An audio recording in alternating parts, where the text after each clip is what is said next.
നമസ്കാരം, കർമ്മ ന്യൂസിലേക്ക് സ്വാഗതം. കേരളത്തിന്റെ ഹൃദയത്തെ തകർത്ത ദുരന്തമായിരുന്നു വയനാട്ടിലെ ഉരുൾപൊട്ടൽ. കേരളമൊന്നാകെ രക്ഷാപ്രവർത്തനത്തിനായി കൈമൈ മറന്ന് പോരാടിയ ദിനങ്ങൾ.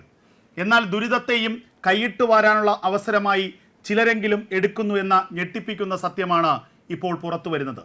വയനാട് ദുരന്തത്തിലെ പ്രവർത്തനങ്ങളിൽ ഭീമൻ ചെലവ് കണക്കുമായി രംഗത്ത് വന്നിരിക്കുന്നു സംസ്ഥാന സർക്കാർ. ദുരിതബാധിതർക്ക് നൽകിയതിനേക്കാൾ തുക ചെലവഴിച്ചത് വോളണ്ടിയർമാർക്കാണെന്നാണ് പുറത്തുവന്ന കണക്കുകൾ സൂചിപ്പിക്കുന്നത്.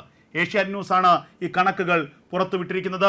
ഒരു മൃതദേഹം സംസ്കരിക്കുന്നതിന് 75,000 രൂപ ചെലവായെന്നാണ് സർക്കാർ കണക്ക്. 359 മൃതദേഹങ്ങൾ സംസ്കരിക്കുന്നതിന് 2,76,00,000 രൂപ ചെലവിട്ടു.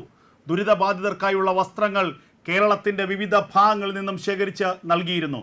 ആവശ്യത്തിലേറെ വസ്ത്രങ്ങൾ ലഭിച്ചിട്ടുണ്ടെന്നായിരുന്നു മുഖ്യമന്ത്രി അടക്കം വാർത്താ സമ്മേളനങ്ങളിൽ പറഞ്ഞിട്ടുണ്ടായിരുന്നത്.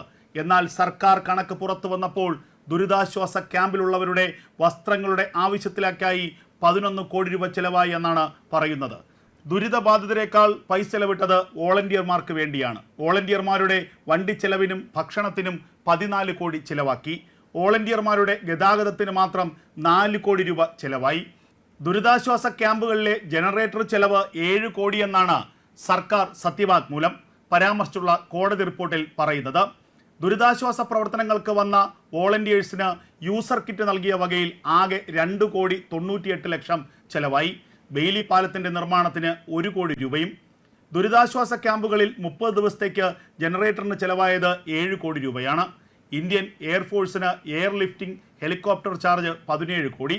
ദുരിതബാധിതരെ ഒഴിപ്പിക്കാൻ വണ്ടികൾ ഉപയോഗിച്ച വകയിൽ 12 കോടി. മിലിറ്ററി വോളണ്ടിയർമാർ എന്നിവരുടെ ട്രാൻസ്പോർട്ടേഷൻ വകയിൽ 4 കോടി. മിലിറ്ററി വോളണ്ടിയർമാർ എന്നിവരുടെ മെഡിക്കൽ സൗകര്യങ്ങൾ നൽകിയ വകയിൽ 2 കോടി. മിലിറ്ററി വോളണ്ടിയർമാർ എന്നിവരുടെ താമസ സൗകര്യങ്ങൾ ഒരുക്കിയ വകയിൽ 15 കോടി. മിലിറ്ററി വോളണ്ടിയർമാർ എന്നിവരുടെ ഭക്ഷണ വെള്ള ആവശ്യങ്ങൾക്കായി 10 കോടി. JCB, ഹിറ്റാച്ചി, ക്രെയിൻ എന്നിവയ്ക്ക് ചിലവായത് 15 കോടി രൂപയാണ്. ദുരിതാശ്വാസ ക്യാമ്പിലെ ഭക്ഷണത്തിനായുള്ള ചിലവ് 8 കോടിയും ദുരിതാശ്വാസ ക്യാമ്പിലുള്ളവരുടെ വസ്ത്രങ്ങൾക്കായി ചെലവ് വന്നത് 11 കോടിയും. മെഡിക്കൽ പരിശോധനാ ചെലവ് 8 കോടിയുമായി.